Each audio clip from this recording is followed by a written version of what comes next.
Hey there, I'm Kristen Haynes with the Wayward Home, and today we're talking about one of van life's rites of passage, which is stealth camping, one of my very favorite topics. And to chat about this, I have Ryan Twomey here.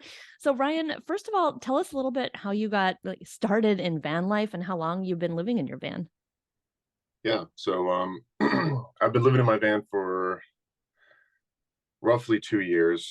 6 months of that was building it out, and then I stayed in my parents' driveway for a little bit, and then I hit the road about a year ago last summer, full time. So I've been full time for just about a year. But when I first started van life, I was working a government job, so I was working just a regular 9 to 5, working for the F-35 program, and we obviously had to go into the office every day. And then right around March 2020, when COVID hit, we all got sent to teleworking and working from home. And I'd always thought about living in a van prior to that. Like, I'd always watched van life videos and van build videos and kind of sketched up my own designs. Like, if I ever was able to build a van, it was just a fun thing I did, but I never really thought that it was something that I could actually do because I had to go into the office every day. But once we got sent to full telework, it kind of became more of a reality. And I just made a decision to go buy a van, built it out over 6 months, and kind of here we are today. Fantastic. So, tell us a little bit about your van. What kind of van is this? Yeah, so I would be in my van right now, but it is in the shop. I just got back from a 6 month road trip from Maryland to California and back. So I took it into the shop and I basically just told them, do everything preventative maintenance, change out all the fluids, give me new brakes, do everything you need to do, because I'm leaving on another road trip pretty much within the next week, going from here down to Florida, and then from Florida up to Alaska. But the van itself took me 6 months to build. I built it to be more of a stealthy build because for me, since I'm doing full-time van life and I was going to be traveling so much, so I don't necessarily have a home base, and I was going out to the West Coast, and since I don't necessarily have a home base out there, 100% of my time was going to be spent in the van. And I know that a lot of the times you can't go to those kind of scenic locations that it's worth it to have windows or any of those other kind of aesthetic things that you can put into a van. So I decided ultimately to not put any windows in my van besides the ones that are built in. There's 2 windows built into the back, but even those, I'm kind of glad that and even if I wasn't stealth camping, I'm kind of glad that I didn't put windows in, because I find that I never use them. Even when I'm in the scenic locations, I'll just have my door open or I'll be outside, and I feel like having windows just isn't worth the cost or the heat loss that you're going to get. And for me, it just made sense, but for others, it might not. But yeah, I built my van to be as stealthy as possible. Yeah, and is it a Sprinter or a Transit? It's actually a ProMaster, ProMaster. Ram Cool. ProMasters, 2500, 159-inch wheelbase with the high roof. Very cool. So when you purchased that van, does it come with those rear windows? I don't know too much about ProMasters, or did someone put those in already? Some of them I think come stock with the rear windows. Some of them don't. I think it just kind of depends on which model you get, but mine did, so that was nice. Yeah. So yeah, I'm sure people are curious about building out a van to be more stealthy because some vans out there are not stealthy at all. Like my current one, my first one was stealthy, but not anymore. Yeah, But some tips. I think the windows thing is probably a big part of making a van stealthy. And one concern people might have is how do you get like interior airflow in a van that doesn't have many windows? yeah. So I mean, I have on the top of my van, I have the two max air fans. So I have one in the front, one in the back, and over the last 2 years, I've found that that is more than enough. Honestly, you would only need one as long as you had like some sort of vent in the back or something to pull the air out. Because most of the time, even in the summer, I find myself with the two max air fans leaving the front one pulling out the air, and then just having the back one off, because I found that when I have the back one pulling in and the front one pulling out, the back one kind of just spreads the air out over the top of the van. And when I'm laying in my bed, I don't get, like, when it's hot, I don't get any air blowing on me. But when I turn it off, it pulls the air straight down from the other fan pulling out. So it's like, it feels a lot nicer. So a lot of the times I don't even have that back one on. So if I did it again, maybe I'd do some sort of skylight or something back there and not two max air fans, because it just hasn't been worth it. But that's basically how I get my airflow, is the two max air fans. Cool. That's a really good point. So someone, as you were saying, could technically put the one fan that rotates and then just an opening in the back, a Yeah. skylight or just a vent that opens. And Yeah. it's almost like you have windows in your roof instead of around the exterior. Yeah, and I don't know if that translates for every other fan, but I know that the Max Air fans specifically, they kind of blow outwards as opposed to blowing straight down. So it's more of a just in the kind of more extreme heat environments, you don't get that kind of airflow. That's the only thing that's going to cool you off. So and that might be different with other fans, but just specifically with the Max Air fan, that's how it is. Cool. That's really good to know. And did you do anything else to the exterior of your van to keep it stealthier than some? No, but there is one kind of weird thing that I've found that it might just be me who thinks this. I don't know how true it is, but I found that, or I like to keep my van dirty on the outside because it kind of, when I'm stealth camping, it makes it less of a target. Because if you have this clean van with maybe bikes on the back or something else, it looks like it's, at least in my mind, I don't know. I have a lot of theories about what makes stealth camping more stealthy and what doesn't. But I think if you keep your van dirty, a little bit dirty, it makes it less of a target, especially if you're parked in the back of a parking lot with this dirty van. Nobody's really going to want to break in. So that's the only thing I've done to the outside is keep it dirty. I haven't done anything to the outside. That's hilarious. And then I've seen that some people like kind of watch what types of solar panels they'll put on the roof to keep it stealthier. Do you have solar and what did you choose to put up there? So I do have solar, but I didn't use a roof rack. So I think what gives it away a lot of the times is the Max Air fans, because when you have them open, they kind of do stick out a lot. When you have them closed, they're not too bad. But the roof racks, a lot of the time, they're up 2-3 inches from the top of the van, and they're kind of a dead giveaway unless they have some sort of siding, they hide it. But for me, I just put some aluminum railing that's maybe an inch high that sits right on the top of the van. And then I put my solar panels right next to that, right on top of it. And they're essentially the same color as my van. So you can't see the tops of them. You can only see the black railing on the side. So in my opinion, I've been argued this by other people, but I don't think your average Joe walking down the street would necessarily know that there's someone living in there unless they already knew that people lived in vans or they knew what they were looking for. So I think for a majority of people, as long as you keep it, you don't have like boxes and bins and like stickers all over the side of your van. I think it's relatively easy to be somewhat stealthy. I don't think there's any van out there that's a true stealth van, unless you're like in a minivan or something. But I would say just do whatever you can to make sure that it's less difficult for people to notice as possible. So Yeah, that's true. I think that those of us who live in vans, since we know people live in vans, we start to feel self-conscious that, oh, yeah. somebody's gonna think I'm in here. Or like you were Mhm. saying, if people aren't aware of this, they're not going to think someone's living in the van. Yeah, exactly. Because like before I lived in a van, it never even occurred to me to even think about that when I'm walking down the street, to think like there might be someone in that vehicle. But now it's like I walk down the street, I'm like, there could be someone in there. There could be someone in there. It's just because that's how my mind is kind of wired now, because I'm so enthralled in the whole van life thing. Totally. And so when you're stealth camping, how do you block off your front window or cab area? So a lot of the times I will do just I have a blackout curtain. Like you'll see them in a lot of van bills, just a blackout curtain that kind of covers the cab right behind the seats.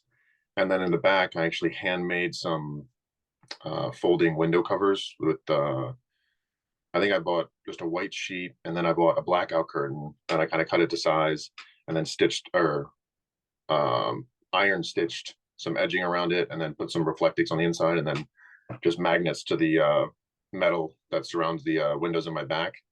And then sometimes, but a lot of the times I don't, I'll put up some window covers in the front to cover all the front windows.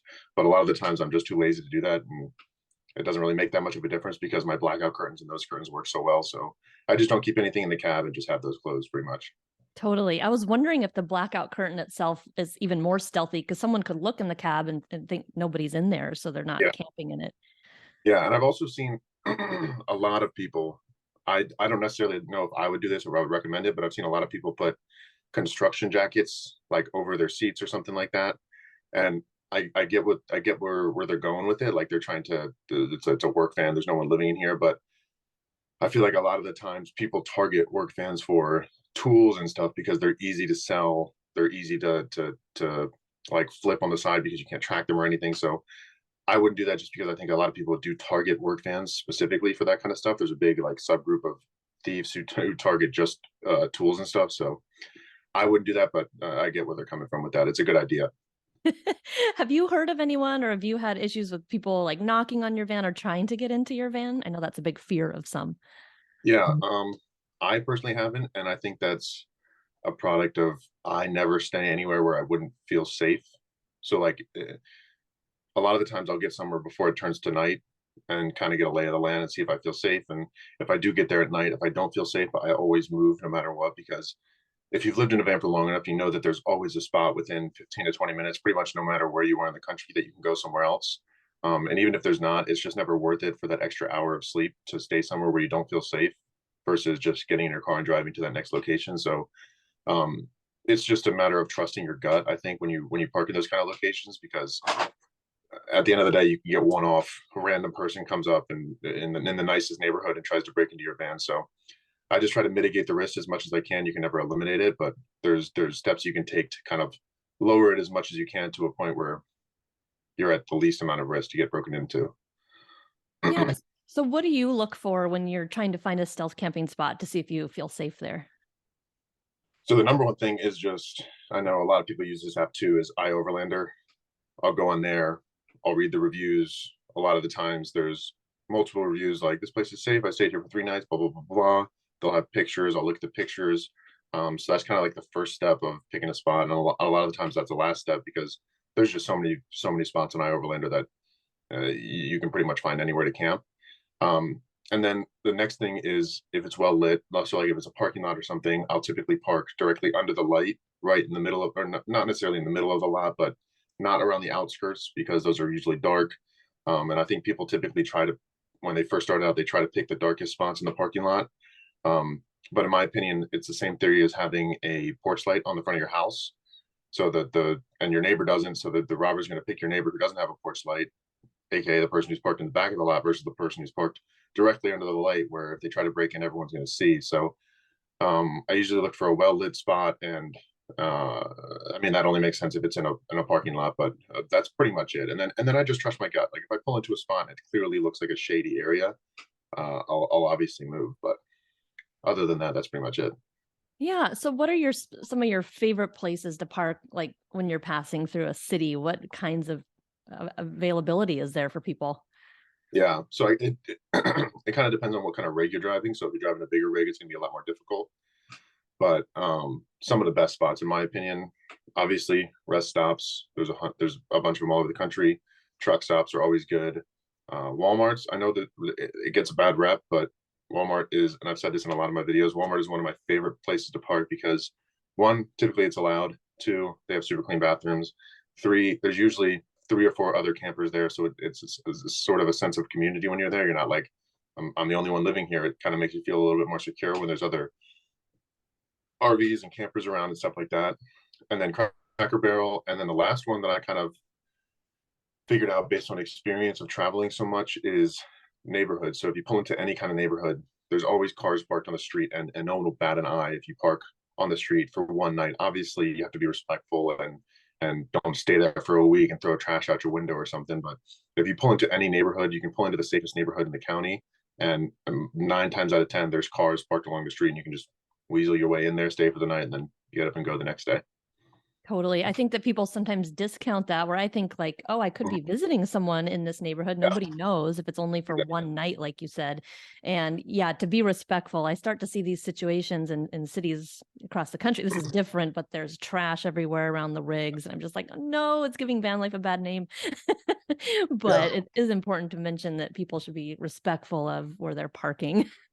yeah, I agree. Yeah, totally.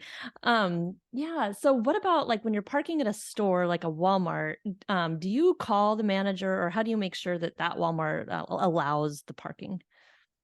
So I have personally never called, but a lot of the times I will just look for signs.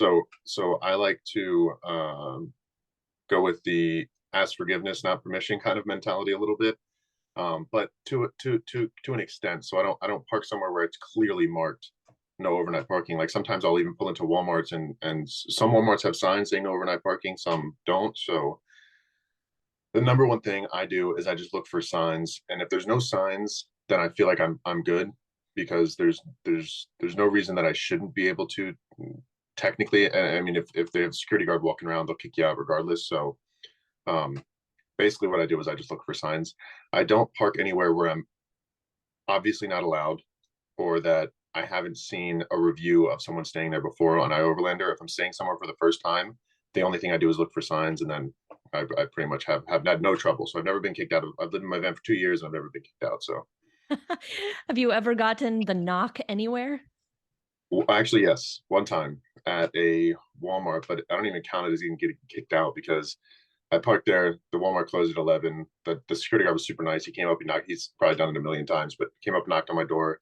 He was like, "Hey, you can't park here, but you can move to the store right next door. They don't care." So I moved like 100 yards down the road and slept there for the night. So it wasn't too bad. Cool. Have you heard stories of other van lifers getting knocked on, and has that ever ended badly, or is it usually a pleasant encounter from what you've heard? I think it's kind of depends on your mentality. It's as pleasant as you may, unless you get some really pissed off guy who's had a bad night or something. But I think it's just like getting pulled over in a way. It's going to be as pleasant as you make it, kind of. So if you're argumentative, they're going to be argumentative back. It's going to be an issue. It's going to be a problem. But if you're like, they're just doing their job. It's 11 o'clock. They don't want to be out there. They don't want to be knocking on a bunch of random doors telling you to leave. So if you knock on the door, just be respectful and leave. And a lot of the times they're going to be super friendly. I haven't heard too many horror stories, other than the only bad ones that I hear is from people who park where there's some sort of community, and either a neighbor comes out or someone comes out and does it, because then they're a little bit more standoffish. But if it's a security guard or something like that, typically they're pretty friendly, at least from what I've heard. True. Yeah, we got the knock one time in a gravel parking lot where we had parked actually many times in the past, but I think they were cracking down. And we had a Yeah, security guard knock at about 11:30, and he was very pleasant, and we yeah, just moved and it was fine. So I don't want people to be like scared, like, oh, getting the knock is such this horrible thing. I mean, it's good to avoid it, but it doesn't have to be a devastating experience. yeah. I agree. It's really not that bad. Yeah. So I've heard of some people camping like at casinos, and have you ever tried that? Yeah, I've done that a couple times. It's really easy to camp there. It's just a little bit dangerous, because I end up going into the casino and losing some money. So that's the only thing that's bad about those ones. And how about Cracker Barrel? I know I haven't tried this myself, but I always see vehicles outside of Cracker Barrel. How is that? And do you go in and do you get food there, or like how does that work? Yeah, so they Cracker Barrel has a couple. So if you're in a bigger rig, Cracker Barrels are good, because they have a couple reserve spots for RVs that are longer. They're pull in, pull out, so they're really easy to get in and out of. Typically, I don't park in those spots because I have a van, so I can just take a parking spot. I feel bad kind of taking one of those bigger spots when someone's probably coming in stressed after driving all day with those giant RVs looking for a spot. And if there's a little van in one of those spots, it would just be annoying. So typically, when I'm at a Cracker Barrel, I just park in a parking spot kind of next to them. And then, yeah, most of the time, I don't go to the restaurant, but a lot of the times I do, just to say thanks for letting us sleep there. But they're very welcoming 90% of the time, and you probably won't run into any issues ever parking in a Cracker Barrel parking lot. Cool. And I've heard of some other stores that might allow it, like maybe the Base Pro shops and the Yep, Cabela's. Have you tried that or heard of that? yep, I've stayed at both of those as well. Sometimes it's kind of like the Walmarts. Some allow it, some don't. It kind of depends. Like a lot of the times, the ones with smaller parking lots don't allow it. The ones with the giant parking lots just typically don't care. A lot of the times, they'll even have security in the lots, and they won't do anything. They'll just know that you're sleeping there, and then the Bass Pro's okay with it, which makes me feel a little bit better a lot of the times too. But yeah, so those are some other good options in the city. The Bass Pro and the Cabela's, and kind of any kind of sports shop like that typically allows it. Yeah, I'm wondering if have you ever encountered any like cities in particular that have designated van areas? I don't I feel like I saw this once in Truckee up in the Sierra Nevada, but have you ever encountered that? Because I think that'd be a great way for cities to actually bring some business into their towns. But I'm wondering if you've noticed that anywhere. So there is one place that I visit. It was some small town in Texas that had one shop and then just a bunch of houses, but they had built this kind of it looked like it used to be some sort of park, but they had built these like kind of parking lanes, and they had all these signs that say free overnight parking, come stay here, whatever, whatever.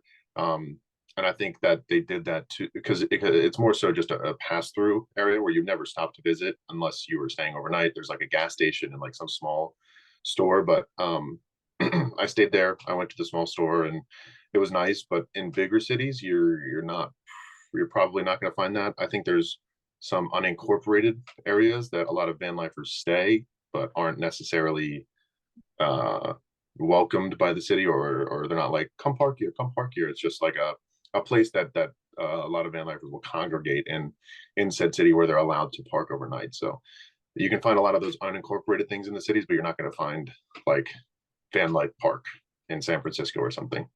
Yeah, so true. And I've also noticed here in California that a lot of the coastal towns are putting up signs saying no overnight parking, which makes it more complicated to be a van lifer Yep, in some definitely. areas. Have you seen that on your Those, journeys? yeah, because those are some of the best places to stealth camp. Those are some of my favorite places to stealth camp. Is those small beach towns in California because a lot of the times there's parking right next to the beach. You can kind of just stay there. It's all flat level. You can get out, go to the beach. There's usually beach showers, bathrooms, laundromats that you can walk to. It's I think the ultimate spot to stealth camp because you can stay right on the beach.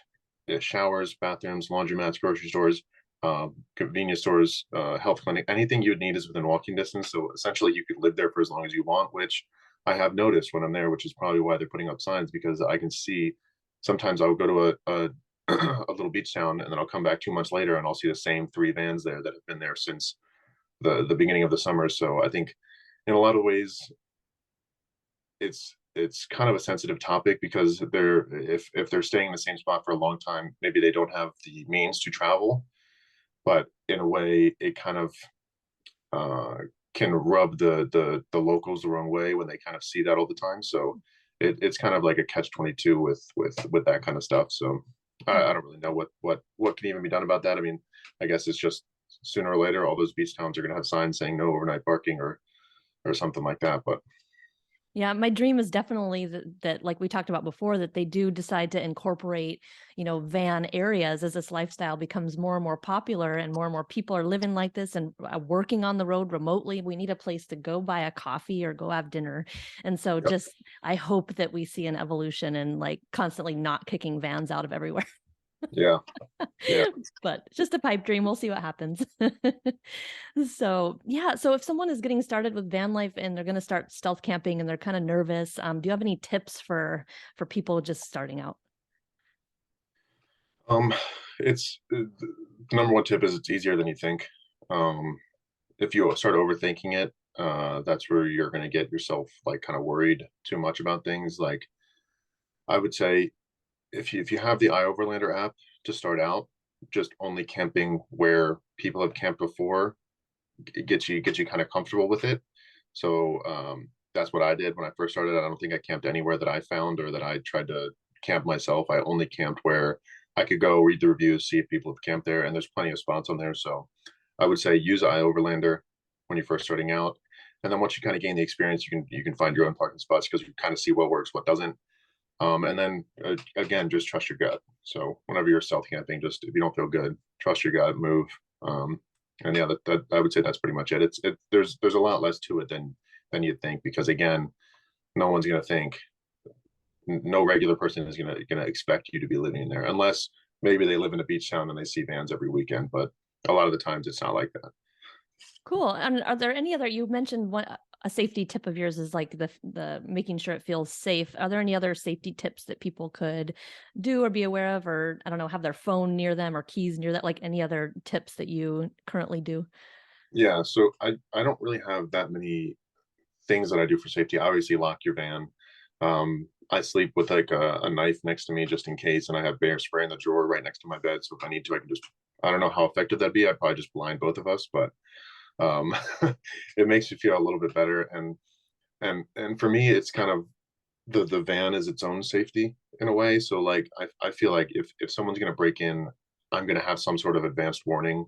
Either I'm gonna hear a window smash or I'm gonna hear someone outside the van or something like that, and I can get up, make a bunch of noise. And I always try to back into spots is another thing I guess that I do is so if I need to, I can turn the car on and just zip out of there. And when I'm out in the wilderness, I make sure that I have some sort of space behind me, some sort of space in front of me. So like if I need to zip out of there for any reason, whether it's like a flash flood or bad weather or someone pulling up that I don't feel safe around. I can just turn the car on and get out of there. So that's pretty much the only thing that I really do for safety. I know you can get like say security systems and stuff like that. I know a lot of people who do that, but I might get one at some point, but I don't have one now. Yeah, that's a good point that you brought up about parking. I'm glad you said that because we also try to do that when either boondocking or in a city, making sure we have an escape route and we're not like Yeah, cornered within the trees where it's really hard to get out of there if you feel yeah, uncomfortable. So I think that's an easy tip that anybody could do. yeah, So yeah. I agree. yeah, and then I was also wondering, why did you decide to do a stealth van? Why did you want to be more under the radar? Because I knew that for my and this so this is kind of like a big question that I get. And it just kind of depends on, and this goes back to when you're building your van, like planning it out and making sure that you have everything that you need, because it just depends on what kind of traveling you plan on doing. So if you are doing it for a weekend traveler, having a stealth van, in my opinion, is just kind of a waste of time, because if you're doing it on the weekend, you're going to have a plan. You're going to be going to these national parks. You're going to be going to these scenic locations. You're not necessarily going to be staying at a Walmart parking lot very often, if ever. So there's really no point in having a stealth van at that point. But if you're going to be going for months at a time or full time, I think that a stealth van is the number one most important thing you can have. And it doesn't have to be super, super stealthy. Like it doesn't have to be like my van, like completely bland on the outside. But if you have something that screams, there's equipment in here and there's bikes on the back and all of this stuff, it just makes you more of a target. And I think I planned on, when I started building my van, I planned on traveling the country for 4 months. So I knew that I was going to be staying in Walmart parking lots and rest stops and truck stops and all of these things a lot of the time, because especially when you're going from Maryland basically out to Texas, the only thing you're going to be able to sleep in is rest stops and truck stops, because there's no BLM land from on the East Coast basically all the way up till Texas. And then once you get past Texas, you can start staying on BLM land. So it just depends on, so I think that's what a lot of people don't think about when they're building their vans, is what kind of traveling do you plan on doing, and what kind of traveler do you plan on being? Because it how stealthy you need your van to be to kind of depends on where you plan on staying and what you plan on doing. And I don't want people to be naive and think I'm going to live in my van full time and I'm only going to stay in beautiful scenic locations, because that's absolutely not going to happen no matter how hard you try. um, there's going to be a couple nights where you're tired, you've just done something, you've been driving all day, and you just want to pull into a Walmart parking lot or on the side of the road or something like that, and just stay for the night. So it just kind of depends. Cool. Those are all such amazing tips. Yeah, is there anything else you wanted to add that we missed? um, I would say on the only thing that I see that I think is worth talking about is when you're building your van. Kind of going back to the point that I just made, when you're building your van, if you have no experience and you're just watching YouTube videos, which is what I did when I built my van, I would say don't watch just van build videos, because a lot of the times it is just stuff that is being regurgitated over and over and over again from people that are copying and pasting and copying and pasting and copying and pasting the same like water system, the same electrical system, the same kind of layout on the interior of the van. And if you want to do anything different, it becomes kind of almost impossible to do that, because you're just like saying, okay, they connected this to this and then this to this, and then you don't really have any understanding of why they use certain connections, or why they use the gauge of wire they used, or why they have a certain connection on a certain thing. And I think it was really important for me that when I was building my van, I watched not only the van build side of the water system, but I also watched just like plumbing system installs and electrical system installs and how to gauge wires. And I kind of went outside of the van life realm, so that when I got to my van build, there was a few things that I wanted to do differently at my water build, my electrical build, and then my whole build out itself, that I had to get creative with myself and make sure that I knew what I was doing, or not only that I knew what I was doing, but I knew why I was doing certain things, so that if I needed to make a change and wire my stuff up a little bit differently and add a DC to DC charger, or add a second shower to my van or something like that, I knew how I could splice into the stuff, get a connector really quick, and then just hook it up in 2 seconds. So I think it's really important to do your own research outside of the van life world, because if you only watch those van build videos, you're going to be really confused when you go to build yours, and you're going to be really stuck in basically only copying the way that they did it. Cool. That's an amazing tip. I've never heard anybody say that. So thank you for bringing that up. And Yeah. Yeah. So just where can people, we'll have links also below this presentation so people can find you, but just verbally, where can people find you online? So my handle on pretty much everything is at Ryan Twomey. I'm sure you'll have it linked wherever, but it's Ryan Twomey with two Y's at the end on TikTok, on YouTube, and on Facebook and Instagram. Very cool. Well, thank you so much for joining the summit. We're really excited that you were here and could talk to us so much about stealth camping. That was great. Yeah, thank you for having me.